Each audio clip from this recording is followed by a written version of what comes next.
Hi, and welcome to Jeopardy, and I am Alex Trebek. Not really. I am actually Sabrina Baum, and this is Jeopardy! Roman edition! Okay, first question, 100 points. Who knows about aqueducts? Hey, you kind sir! Woman. Did you know that the aqueducts that the Romans built were used to bring fresh water into the city? The water would flow into holding tanks called cisterns.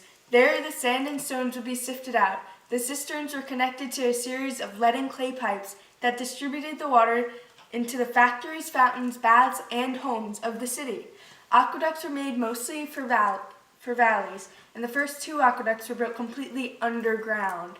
Milestones that were set up along the length of the aqueducts are called cippi. Aqueducts delivered water to nearly 200 cities, and the aqueducts delivered about 160 million gallons of water per day, which is about 130 gallons every day for each person in the city. Very nice, very nice. You get 100 points. Now, who knows about Roman roads? Hey! It's the kind sir again. Okay. The Roman roads were used for many things. Augustus created the system of roads to connect the major cities of the empire. Along the roads, they had inns and maps and other conveniences to help the travelers. They also had the government postal service. Itineraries were road books that listed maps and towns and inns for all around the empire and along the road. The roads were used as a trade route, and Rome was a hub of all commerce, trade, culture, politics, and military might. It was possible to receive a letter as far away as northern Gaul. Horse-drawn carriages and ridden horses would deliver the mail, and Rome's old roads are still under the roads today. Woo! Good job. Another 100 points. Now, who knows about the Roman Colosseum? Hey, you kind sir once again. Did you know that the Roman Colosseum was the first freestanding amphitheater that wasn't built into a hillside? It was built of concrete and faced with stone. There are 3 types of columns used in it: Doric, Ionic, and Corinthian. 80 arched entrances line the internal and external walls of the Colosseum. Their numbered system of stairways and entrances is very similar to our system today. The floor of the arena was made of wood and covered in sand. The Colosseum could seat 65,000 people at a time, and the seating was based on social class. Under the arena was the hypogeum. The hypogeum was a system of tunnels and chambers for the slaves, wild animals, and gladiators. The tunnels connecting to the arena were also connected to the stables and gladiator barracks. Above the arena was a velarium. The velarium was the awning that protected the spectators from the sun and rain. The velarium, when opened completely, could cover the entire Colosseum except for the arena itself. Same position. In conclusion, the Romans' influence is still in our world today. Their buildings our buildings still have their architecture in it. And also, many of our ideas today are taken from the Romans.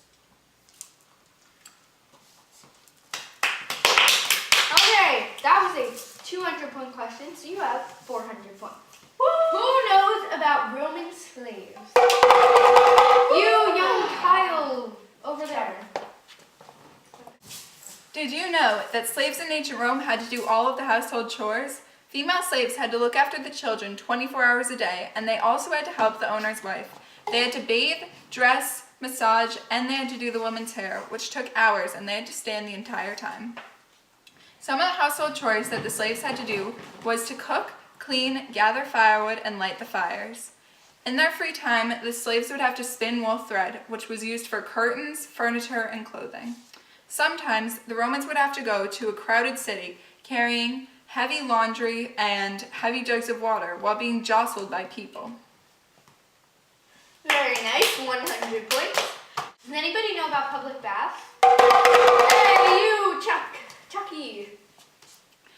One of the favorite of the Roman pastimes was going to the public baths to exchange news and gossip.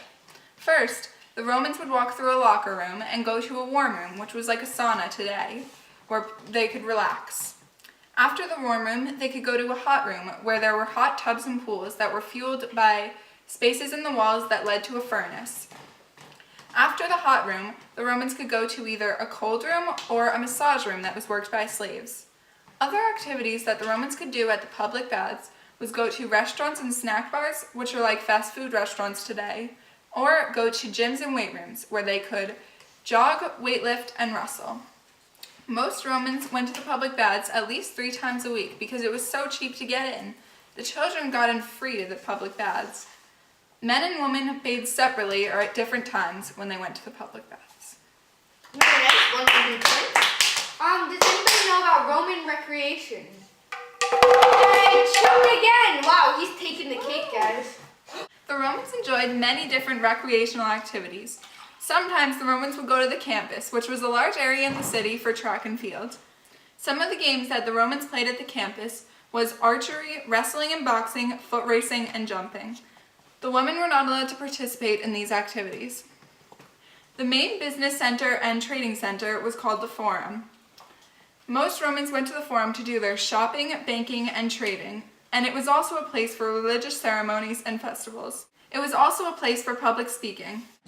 The Romans enjoyed many different ball games and board games.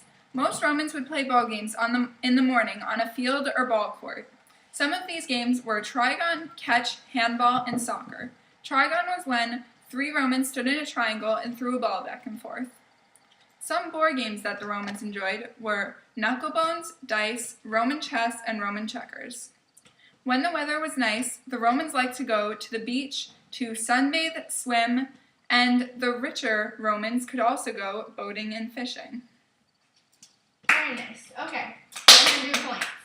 Who knows about the roles of men and women? Chuck again? The role of the family members was a main part of Roman life. The father was the head of the household and had the right to create the rules, punish family members, and even kill some family members, but not many fathers actually followed through with this violence. The fathers also had to earn all of the money for the household, and they were the ones who got the job. The role of the mothers was very different. The mothers were looked on as second-class citizens, and they were expected to stay home and care for the children. Roman life contributed a lot to life today. The Romans created many different ball games and board games that we still play today, like chess, checkers, soccer, and catch. Although we don't have any public baths today, we have public pools now, where people go to do similar activities. In conclusion, without the Romans, our life would be very different today. Oh, very good. Okay, so you're in the lead with 500 points, followed by Kyle, then followed by Clopper with 0. Clopper, you better get this next question. Who knows about Roman mosaics? I do! Yay, Clopper! Come on.